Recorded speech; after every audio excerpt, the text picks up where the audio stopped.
Bonjour à tous et bienvenue. Connaissez-vous la plateforme de jeu Roblox? Cette plateforme de jeu qui, il y a quelques semaines, a battu le record du monde de joueurs actifs en même temps.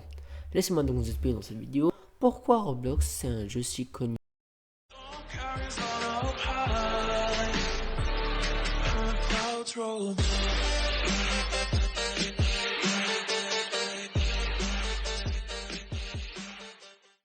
Déjà, qu'est-ce que Roblox? Roblox est une plateforme de jeux vidéo en ligne et de système de création de jeux vidéo créé par Eric Cazel et David Baszucki. Sorti en 2004 en version bêta et en version finale en 2005, Roblox c'est un jeu de type sandbox, c'est-à-dire que l'objectif de cette plateforme, c'est que vous créez votre propre jeu pour que d'autres personnes le visitent et que vous jouez dans la leur. Elle dispose de plusieurs modes de jeu, comme les hobbies, les tycoons, les jeux d'armes, les escape games et les jeux en mode RP qu'on appelle aussi roleplay.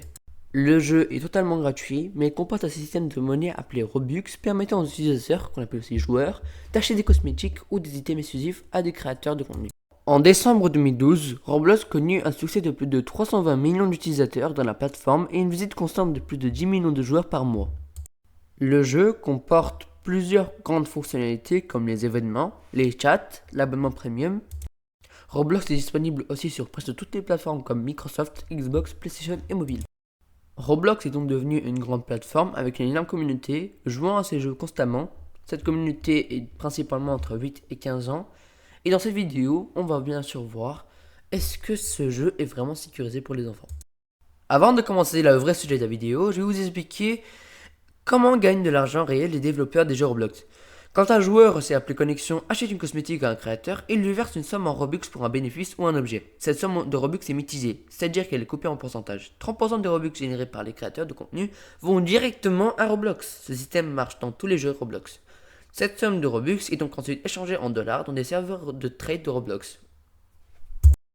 Maintenant que je vous ai expliqué comment on gagne de l'argent les développeurs, on peut commencer le vrai sujet de la vidéo. Pour expliquer, voici un topo des jeux actuels les plus joués de Roblox. Petite pause au milieu.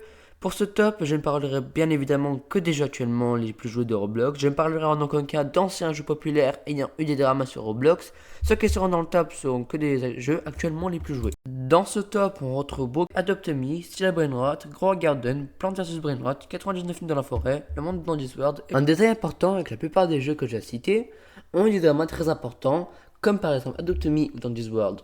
Dans ces jeux, des affaires de paix sont trouvées, mais pas un tout petit peu. Beaucoup de dossiers sont disponibles sur YouTube. Certains youtubeurs en parlent, mais le but de ma vidéo, ce n'est pas de dévoiler leurs dossiers, c'est de parler d'actualité. Autre jeu ayant eu un drama, c'est Stella Brainrot, avec le copiage parfait de Stella Caractère. Mais allez voir celle de Kubi, il l'explique avec plus de détails. Quand on regarde le classement, on voit que d'anciens jeux Roblox continuent de garder leur popularité alors que de nouveaux surgissent.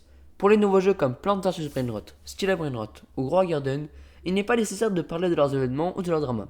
Mais ce qu'il faut retenir, c'est juste qu'ils appartiennent à Dubik Studio. Les enfants, tout comme les ados, sont sous l'emprise de ces jeux et Dubik exploite cette faiblesse pour comme un avantage, voire même un atout, pour essayer de gagner un max d'argent. Pour tous les autres jeux, ils sont issus de choses connues, comme le Switch qui est par exemple inspiré de l'anime One Piece. Pour conclure cette vidéo, j'aimerais déjà expliquer l'effet de ces jeux sur la plateforme, car oui, ça a des effets. Parlons déjà des affaires classées P, qui sont des choses extrêmement sérieuses. Déjà, la chose à retenir, c'est qu'Internet est grand et que tout le monde est au courant de tout.